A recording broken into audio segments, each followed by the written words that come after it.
The island of Guadalcanal, covered in a thick canopy of ancient trees and tangled undergrowth, was a place of haunting beauty. In 1942, this seemingly impenetrable landscape became the backdrop for some of the most intense fighting of World War II. Rising above the island was a monumental ridge, a key position that would soon be fiercely contested.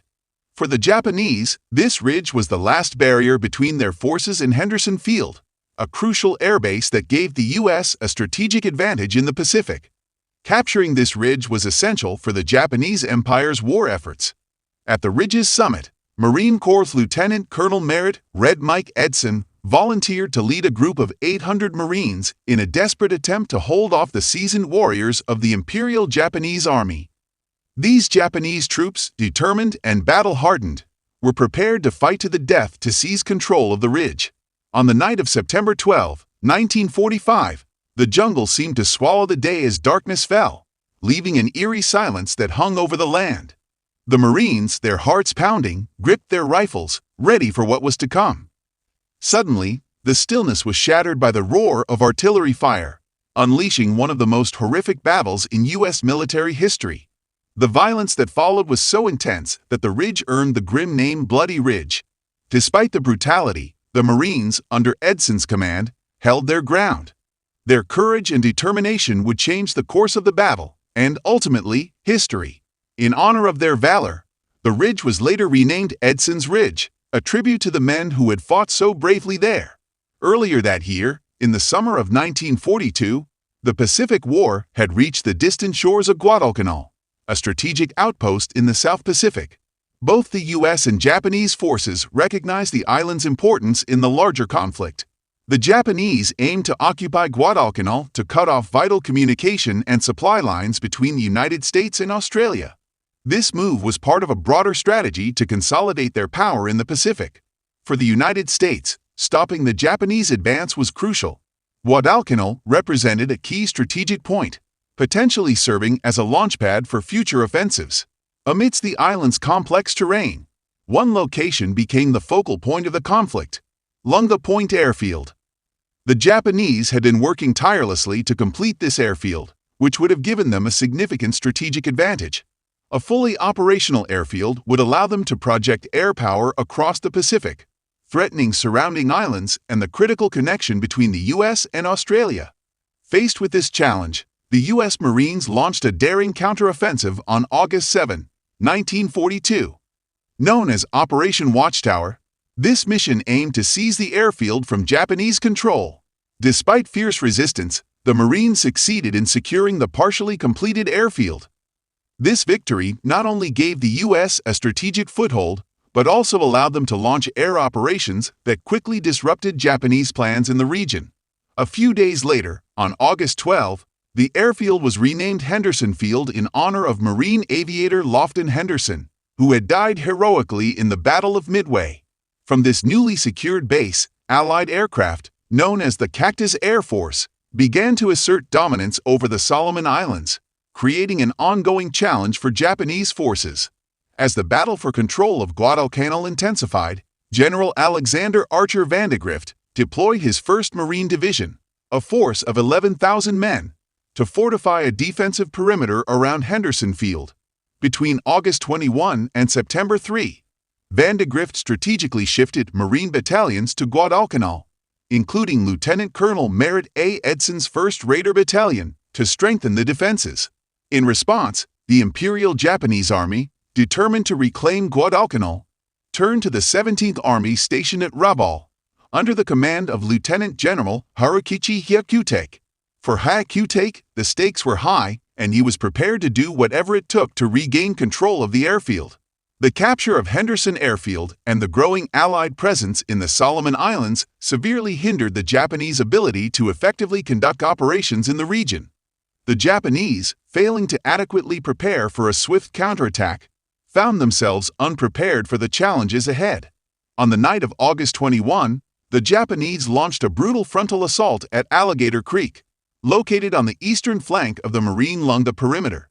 This fierce confrontation, known as the Battle of the Tenaru, resulted in the devastating defeat of the Japanese 1st Element troops. Out of 917 soldiers, Only 128 survived the engagement. These survivors made their way back to Taivu Point to report their losses and await further orders and reinforcements. By August 23, General Kiyotake Kawaguchi and his unit had reached Truk, preparing to be transported to Guadalcanal. In response to a previous Allied attack on a troop convoy, the Japanese decided to transport their soldiers via Rabaul. They used destroyers for the transfer to the Imperial Navy's base in the Shortland Islands, a strategy designed to minimize the risk of Allied air raids. These destroyers could make the round trip from Guadalcanal in a single night, but the logistical limitations meant that heavy equipment and supplies had to be transported separately by high-speed destroyers, a system the Japanese called rat transportation, and the Allies derisively named the Tokyo Express. Admiral Reizo Tanaka, the mastermind behind the Tokyo Express, ensured the smooth and secretive delivery of reinforcements and supplies. As the campaign evolved into a grueling war of attrition, focused on landing troops and preventing enemy landings, the Allies grew increasingly concerned. The arrival of General Kawaguchi and the 35th Infantry via the Tokyo Express threatened to disrupt Allied operations. In response to the ongoing Japanese supplied runs, Lieutenant Colonel Merritt Edson, also known as Red Mike, sought to undermine the enemy's plans. He deployed his agile marine force around the island, targeting several objectives to disrupt Japanese operations. Edson's reputation, bolstered by 2 Navy crosses, allowed him to make strategic decisions that would have a significant impact on the war's course. General Kawaguchi planned an ambitious attack on the Lunga perimeter, setting September 12 as the date for his assault. Preparations began on September 5, with his forces advancing west from Taivu towards Lunga Point. By September 7, Kawaguchi had shared his detailed attack plan with the 17th Army.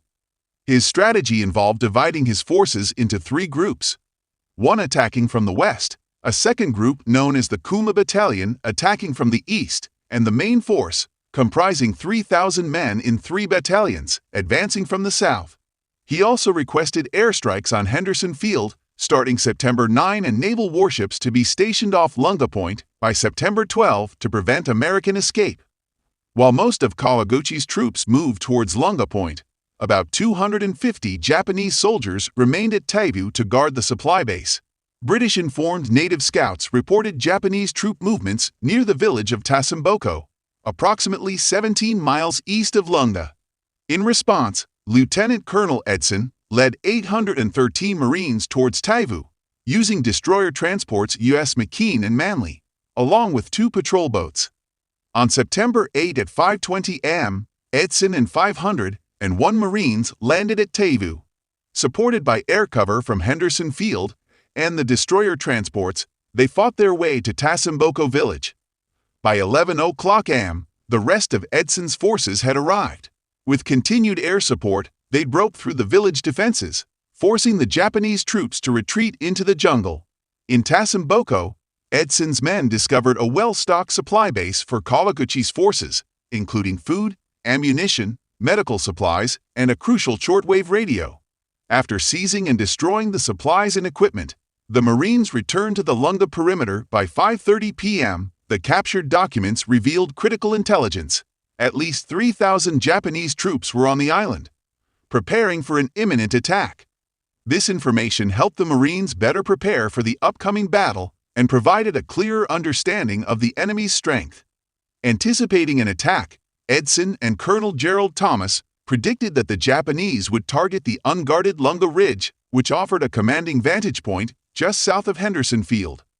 Despite warnings about the imminent threat, General Vandegrift remained unconvinced, focusing instead on the coastal route as the primary concern. However, Colonel Thomas managed to persuade him to let Edson's raiders rest on the ridge, thereby strengthening its defenses. By September 11, 840 men from Edson's unit were stationed on the ridge, preparing to defend their position without yet realizing the full extent of the battle that lay ahead. In the days leading up to the confrontation, the Japanese conducted a series of skirmishes along the Lunga perimeter to gauge the American defenders' capabilities. These attacks were easily repelled, driving the Japanese back into the jungle and giving them time to prepare for a more formidable assault. On the night of September 11, The air was filled with the ominous roar of Japanese Mitsubishi Gi-4M Betty bombers as they dropped explosives onto the beleaguered American positions. Colonel Edson, sensing that a devastating follow-up attack was imminent, prepared his men for the worst. Although the Marines were outnumbered 3-1, their determination and skill were about to be tested in a grueling battle. At midnight on September 12, 1942, the Battle of Bloody Ridge commenced. The darkness of the battlefield enveloped the Marines as Japanese troops, following a heavy artillery barrage, surged forward with the intent to overwhelm the defenders. Miraculously, the Japanese attack was chaotic and disorganized. The initial wave charged before the rest of the units could coordinate, and the dense jungle around the ridge compounded their difficulties, creating a treacherous environment that magnified their mistakes and deprived them of valuable time. This disarray allowed Edson to fortify the perimeter and prepare his men for the expected onslaught. As twilight fell on September 12, Colonel Edson, standing atop a grenade box, addressed his weary troops with inspiring words. He acknowledged their efforts and urged them to hold out for just one more night, promising that relief would come with the morning if they could hold their ground.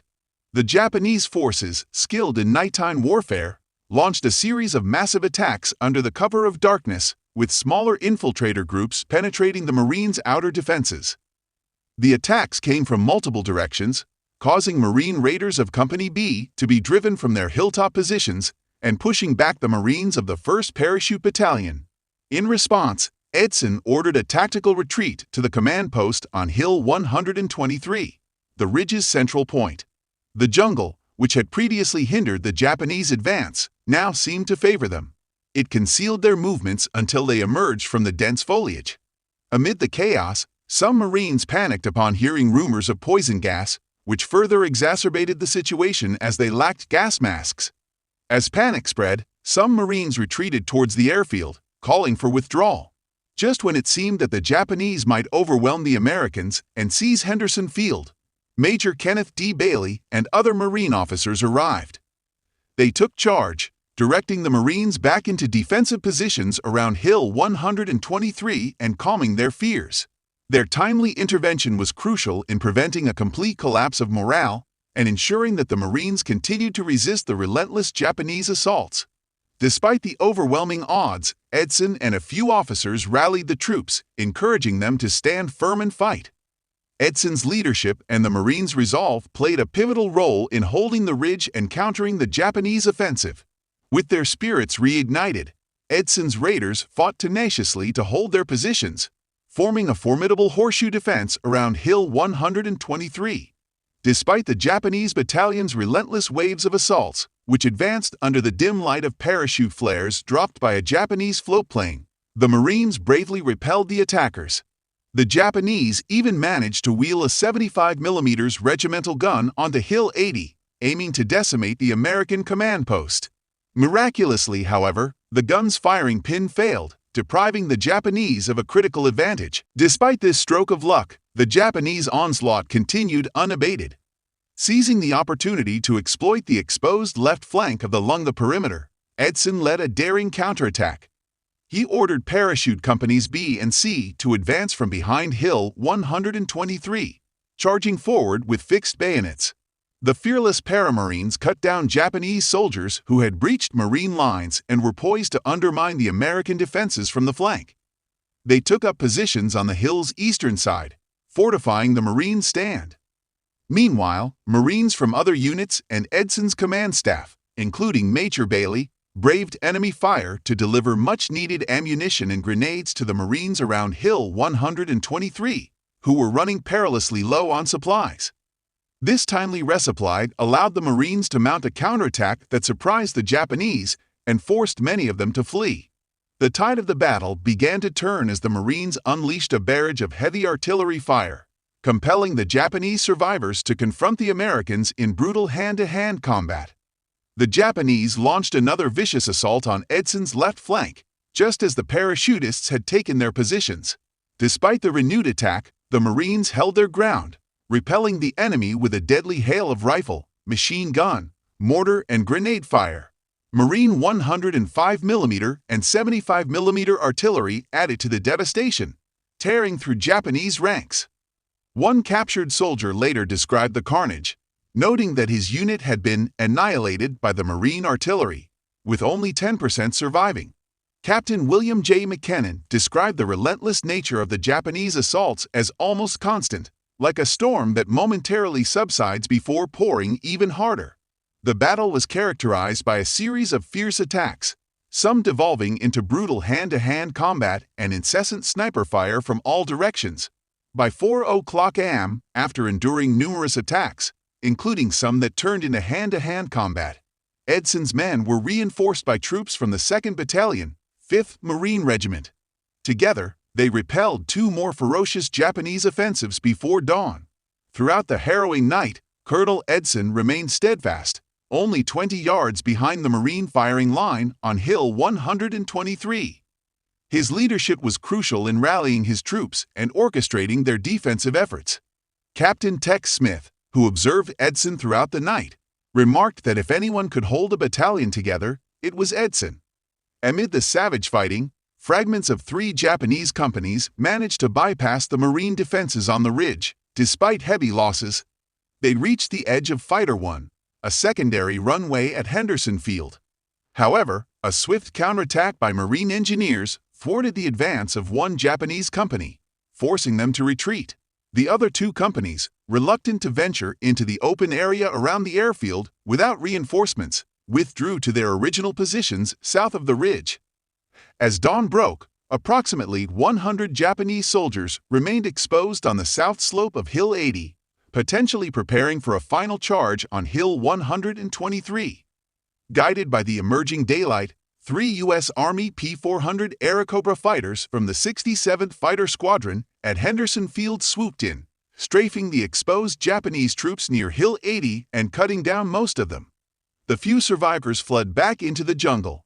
The Battle of Bloody Ridge, now immortalized as the Battle of Edson's Ridge, was a momentous victory for the Marines. At precisely 5 minutes past 1 in the morning on September 14, General Kawaguchi ordered a retreat, leading his remaining soldiers away from the ridge and into the sheltering jungle. After the battle, the Japanese forces under General Kawaguchi tended to their wounded and rested for a day. They then received orders to withdraw westward towards the Matanakaw River Valley. The soldiers, exhausted and hungry, had to transport the wounded and abandon much of their equipment. By the time they reached Kokombona to rendezvous with another unit, many had discarded their rifles, and only half of them were still armed. General Kawaguchi's forces suffered heavy losses, with over 850 men killed and an unknown number of wounded perishing during the arduous retreat. The Marines estimated that they had eliminated around 500 Japanese soldiers while losing 80 of their own between September 12 and 14. On September 17, Vandegrift dispatched 2 companies from the 1st Battalion to pursue the retreating Japanese, but they were ambushed by rearguards. Although 1 Marine platoon was lost, the remainder returned to along the perimeter. Vandegrift denied a request to rescue the missing platoon, and only a few wounded members were ever heard from again. On September 20, a patrol from Edson's battalion successfully engaged a retreating column of Japanese soldiers.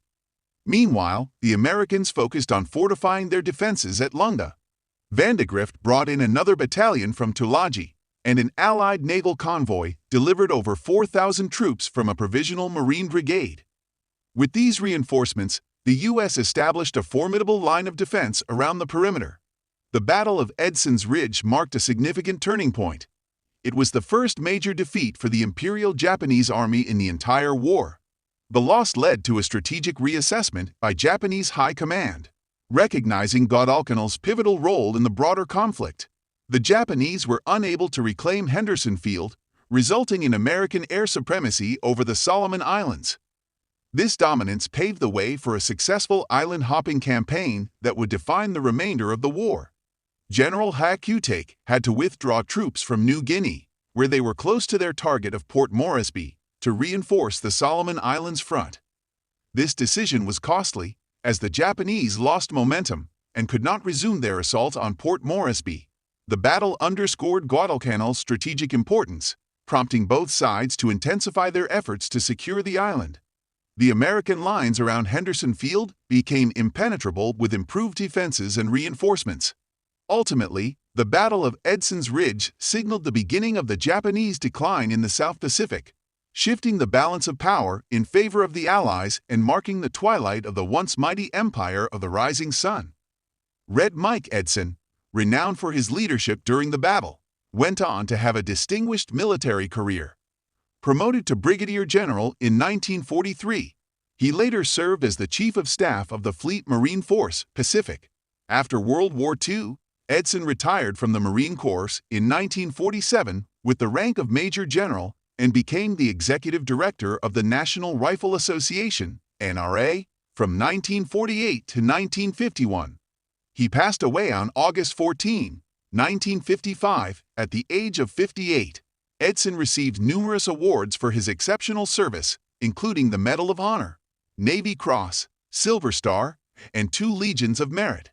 His legacy endures through the ridge that bears his name, a testament to his valiant stand in one of history's